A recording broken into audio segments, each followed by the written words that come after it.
Salam izləyicilər. Bildiyiniz kimi 25 may tarixində 2 və 3-cü qruplar üçün qəbul imtahanı keçirildi və bu imtahanda tarix fənnindən tərtib olunmuş suallar müəyyən narazılıqlar doğurdu. Həmin narazılıqlar doğuran suallardan birinə baxırıq.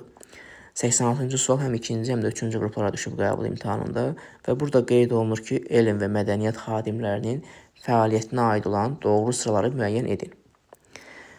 1. Həsən bəy Rumlu 15-ci əsrdə yaşamış məşhur tarixçi idi. Həsən bəy Rumlu Azərbaycanın məşhur tarixçisidir, amma o 15 yox 16-cı əsrdə fəaliyyət göstərib. Şah 1-ci Təhmasibin tarixçisi olmuşdur. İskəndər bəy Münşi də Şah 1-ci Abbasın hərbi işlərində iştirak edib. Doğrudur. Demək 2 doğrudur, 1 yanlışdır. 3. Məhəmməd Tahir Vahid Şah 2-ci Abbasın vəziri olmuşdur. Təbii ki, əsas narazılıq doğuran burada 3-də qeyd olunan məlumatdır. Buna baxacağıq. 4. Kəmaləddin Behzad Marağa rəsədxanasında astronom kimi fəaliyyət göstərmişdir. Kəmaləddin Behzad astronom yox, rəssam olub.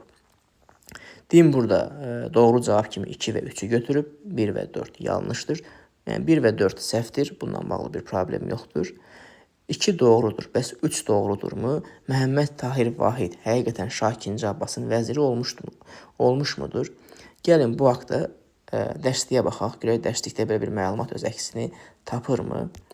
Öncə 8-ci sinif Azərbaycan tarixi dərsliyinə biz baxanda burada Məhəmməd Tahir Vahidin adı bir neçə dəfə məhz mövzularda keçir. Öncə Məhəmməd Tahir Vahidinin Tarixi Vahid Abbasnamə əsəri yazması haqqında burada məlumat öz əksini tapır.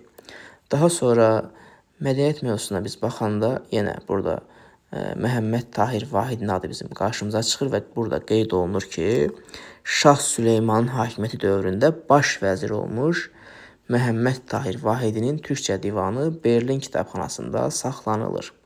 Yəni bu məlumat burada öz əksini tapır. Baş vəzir kimin dövründə? Şah Süleymanın dövründə.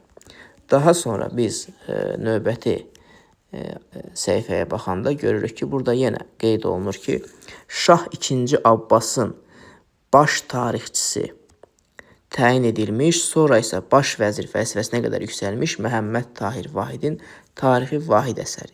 Demək ki, Şah 1-ci Abbasın dövründə baş tarixçi olub, sonradan da baş vəzir təyin olub. Zaten 1-ci Abbasdan sonra taxta kim çıxıb? Şah Süleyman. Və o Şah Süleyman dövründə artıq nə olub? Baş vəzir olub. Yəni Şah 2-ci Abbasın dövründə onun vəzir olması haqqında 8-ci sinif Azərbaycan tarixi dərsliyində hər hansı bir məlumat yoxdur. Gəlin o zaman 10-cu sinif Azərbaycan tarixi dərsliyinə baxaq. Görək burada belə bir məlumat varmı? Burada biz Səfəvilər dövründə mədəniyyət mövzusuna baxanda görürük ki, Məhəmməd Tahir Vahidin adı var, amma yenə də nə qeyd olunur?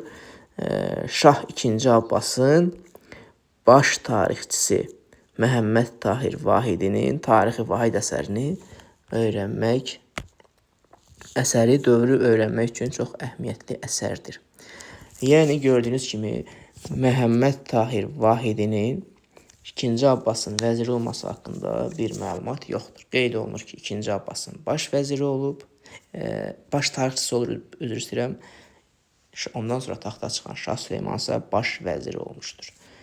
Və burada artıq yanlışlıq var.